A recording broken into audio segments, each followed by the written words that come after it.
Hi guys, welcome or welcome back to Sketch School of Art and Creativity. As you know, the JEE ARC first attempt is around the corner. 30th January को all of you are going to write the exam together. Second shift में सबका exam होने वाला है. So today's video is completely about that particular exam. आपका end moment में, last moment में क्या प्रिपरेशन स्ट्रैटेजी रहनी चाहिए, क्या टिप्स हैं जो आपको एग्जाम टाइम में भी फॉलो करने हैं, कौन सा सेक्शन ड्राइंग एप्टीट्यूड मैथ्स में से पहले अटेम्प्ट करना है, कितना टाइम देना है किस पार्ट को, एक क्वेश्चन को, सारी चीजें जो आपको पता होनी चाहिए एग्जाम डे के बारे में और अभी लास्ट कुछ दिन के प्रिपरेशन के बारे में will be discussing in the video. और ये वीडियो सभी टाइप के स्टूडेंट्स के लिए है जिनका प्रिपरेशन 0% से लेकर 100% के बीच में किसी भी लेवल पर है। अभी मे बी 10% पे है, 50% पे, 100% पे भी हो सकता है। सबके लिए इस वीडियो में कुछ ना कुछ है। अब ये वीडियो देखकर तो आई कैन नॉट गारंटी कि मतलब खैर गारंटी का चांस ही नहीं है कि only by watching this single video you will become the top scorer. वो आपने पढ़ाई करी है, if you have done the hard work, जब भी आपके मार्क्स आएंगे, जब भी आपका अच्छा रैंक आएगा। बट एक चीज आई कैन अश्योर यू, अगर आप ये वीडियो पूरा देखोगे तो आपका कुछ रैंक, चाहे आप थोड़े प्रिपरेशन पे हो या टॉपर्स में हो अभी प्रिपरेशन के हिसाब से, तो आपका थोड़ा सा रैंक जरूर अपग्रेड हो जाएगा, थोड़ा सा परसेंटाइल जरूर इंक्रीज हो सकता है just by watching the video. ठीक है, तो आप ये वीडियो अच्छे से देखो, try to understand everything and apply it to your preparation and do remember these things on the exam day also. I am sure this will benefit you. ठीक है, चलो let us begin with the video.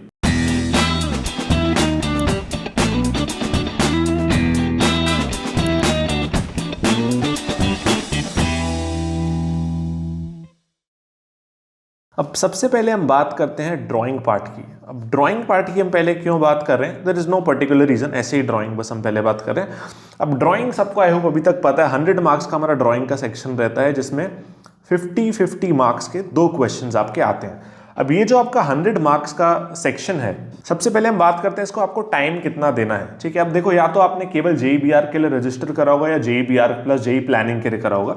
तो अगर आपके पास केवल B R का है तो आपके पास 3 आवर है टोटल एग्जाम के लिए, बी प्लानिंग के लिए 3.5 आवर्स होंगे आपके पास अगर बी प्लानिंग प्लस बीआर के। तो मिनिमम टाइम जो आपको ड्राइंग को देना ही देना है दैट इज 1 आवर, और मैक्सिमम टाइम जो आप ड्राइंग को दे सकते हो that can go as high as up to 2 our.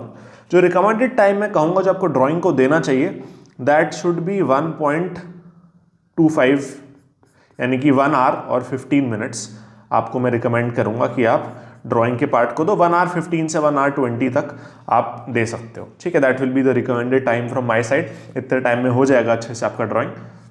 अब बाकी डेफिनेटली अगर आपने मैथ्स में प्रिपेयर करा ही नहीं है, मैथ्स आपको करना नहीं है, ऐसा वाइसा वर्सा, सपोज आपको ड्राइंग नहीं करना, मैथ्स करना है, तो वो मतलब हो सकता है ना some of you are might not be prepared yet, तो उस केस में अलग सिनेरियो है। बट या एक आइडियल टाइम आप 1 आवर 15 मिनट से 1 आवर 20 मिनट्स का रखो।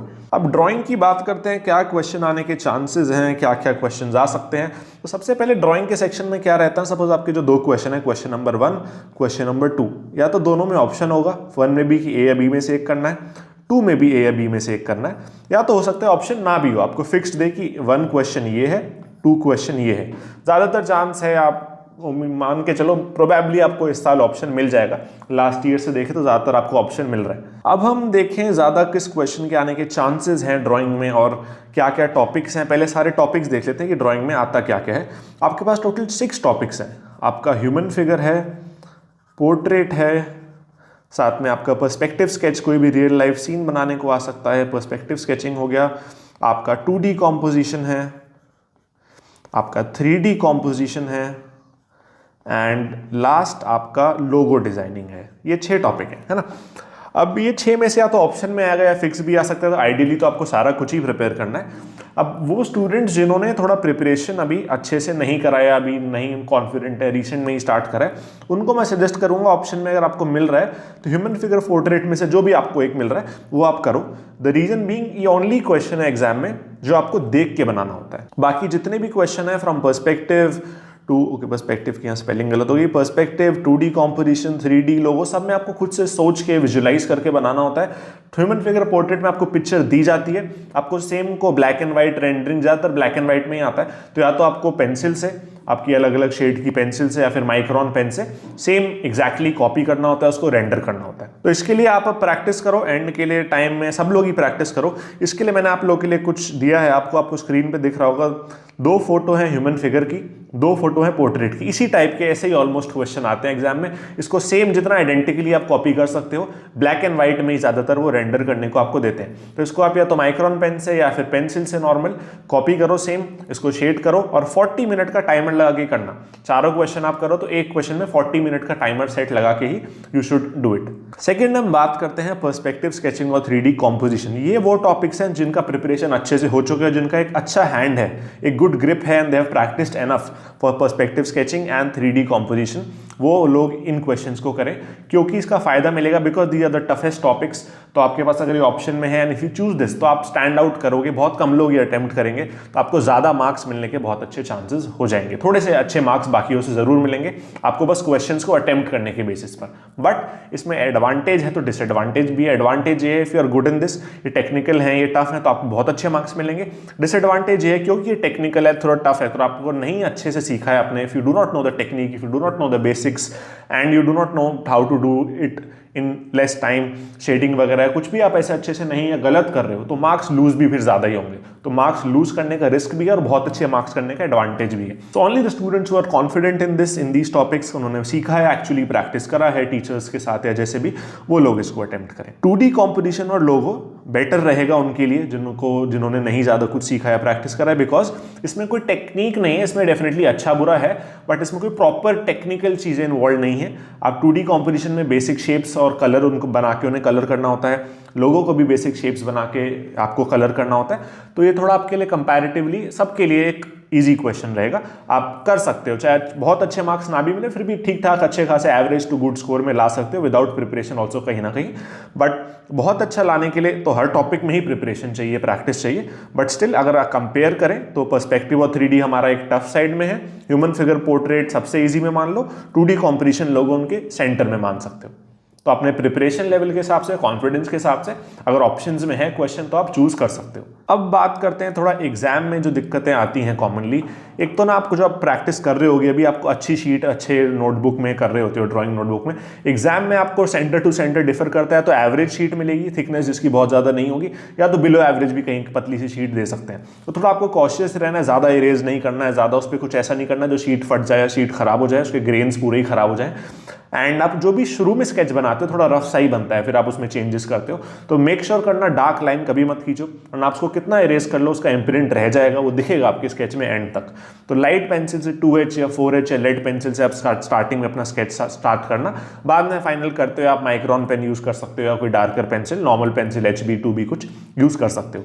सेकेंड, एग्जाम में एडमिट कार्ड में मेंशन भी होता है, वाटर कलर है कुछ भी ऐसा इंक वाला जिसमें ना वो मतलब ऐसा कुछ जो स्प्रेड हो सके या दूसरी शीट पे ट्रांसफर हो जाए या फैल जाए, वैसा कुछ भी हमें नहीं यूज करना, लाइक अल्कोहल मार्कर्स और वाटर कलर्स बिल्कुल ही आपको अवॉइड करना है।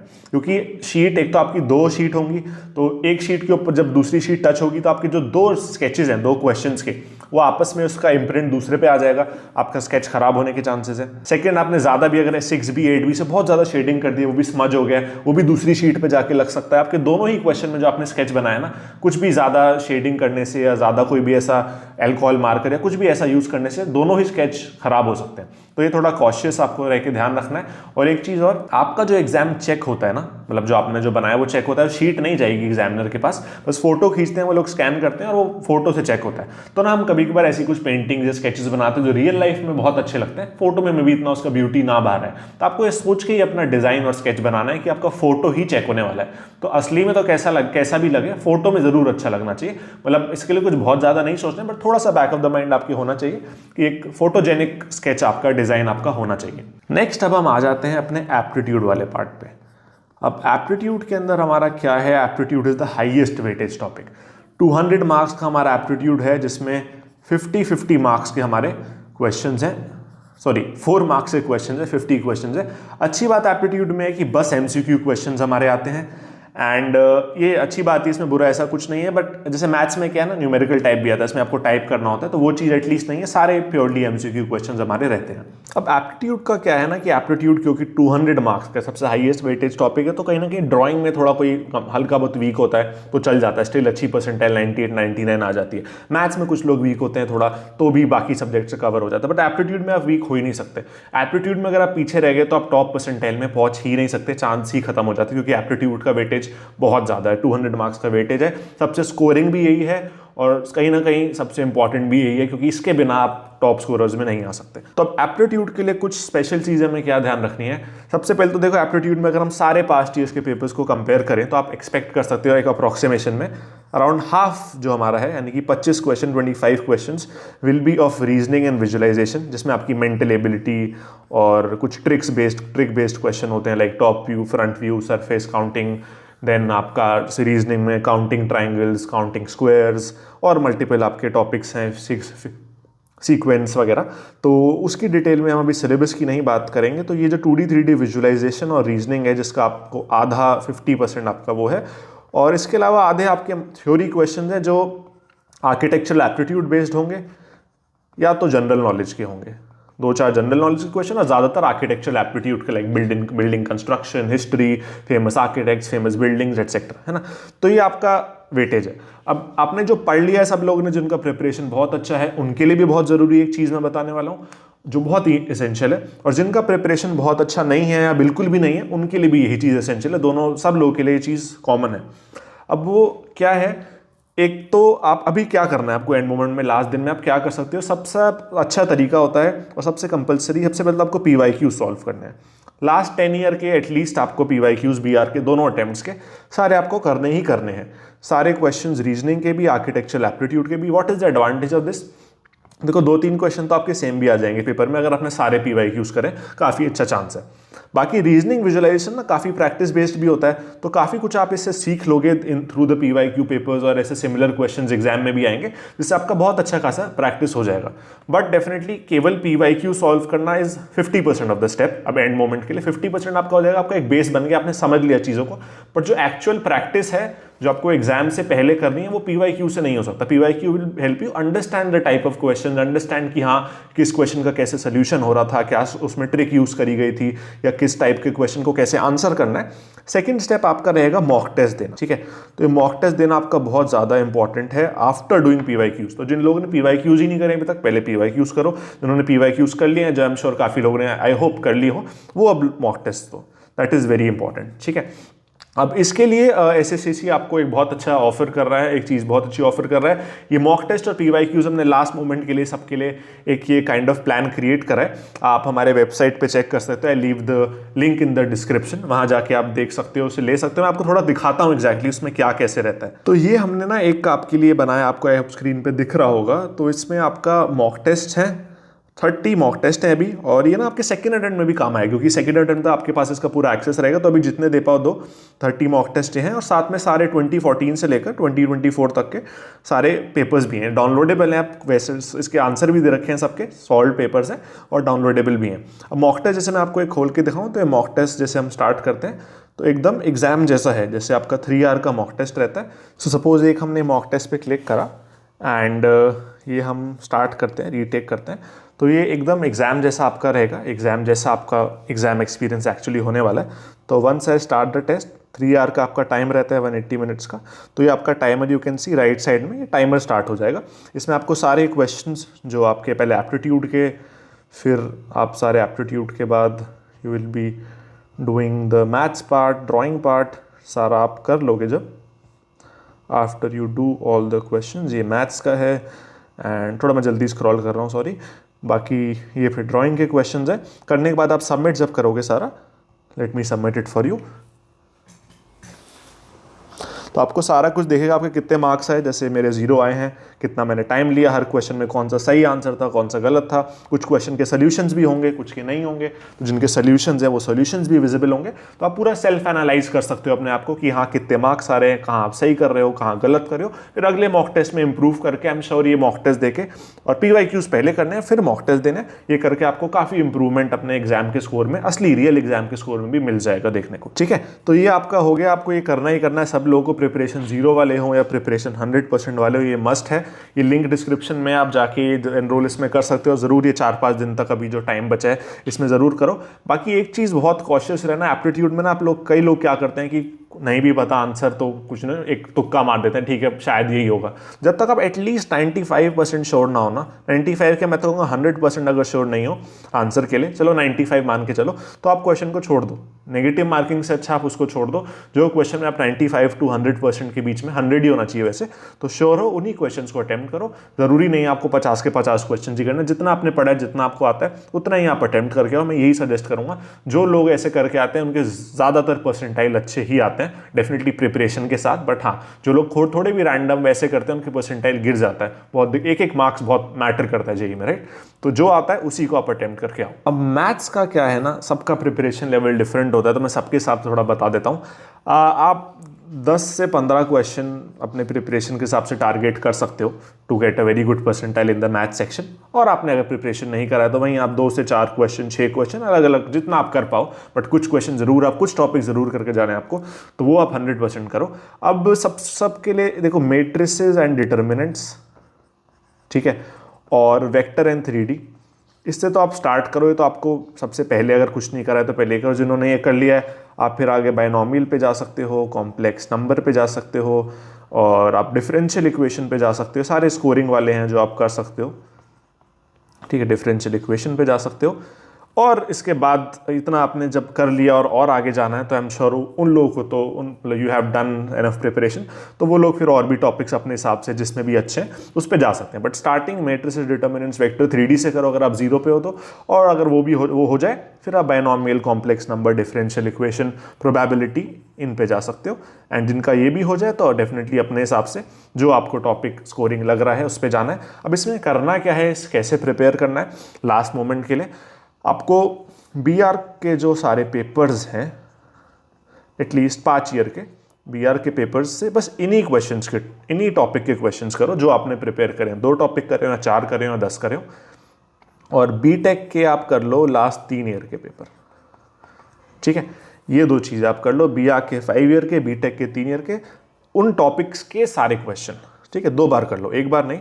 क्वेश्चंस को समझने के लिए उनकी जो भी छोटी छोटी ट्रिक्स हर क्वेश्चन में होती है, वो सेम आपको हो सकता है ना अपने एग्जाम में मिल जाए अप्लाई करने को, किसी ना किसी प्रीवियस ईयर का। तो 2 बार, एक बार जरूर, एक बार कर लो, फिर एक बार फिर से कर लो। That is what you should do at the last moment to increase your maths marks. अब हम तीनों की एक साथ बात कर लेते हैं, जैसे मैंने प्रॉमिस करा था।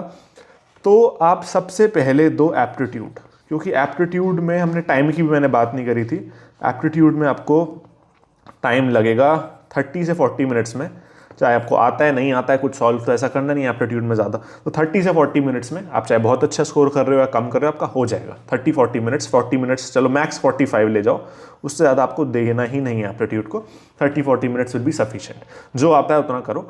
आगे आप चलो फिर अपना जो आपका मैथ्स ड्राइंग में से ज़्यादा वीक है या तो उस पर जाओ, या फिर आगे आप चलो फिर अपना मैथ्स पर, क्योंकि मैथ्स में आपको जो आता है वो आता है, जो नहीं आता वो थोड़ा ट्राई कर सकते हो, पर बहुत ज़्यादा टाइम नहीं दे सकते। तो इस 45 मिनट्स के बाद आप ज़्यादा से ज़्यादा, अगर आप मैथ्स ज़्यादा प्रिपेयर नहीं हो तो 1 आवर दे दो, और अगर आप बहुत अच्छे से प्रिपेयर हो ज़्यादा से ज़्यादा 1 आवर 15 मिनट्स दे दो, ठीक है।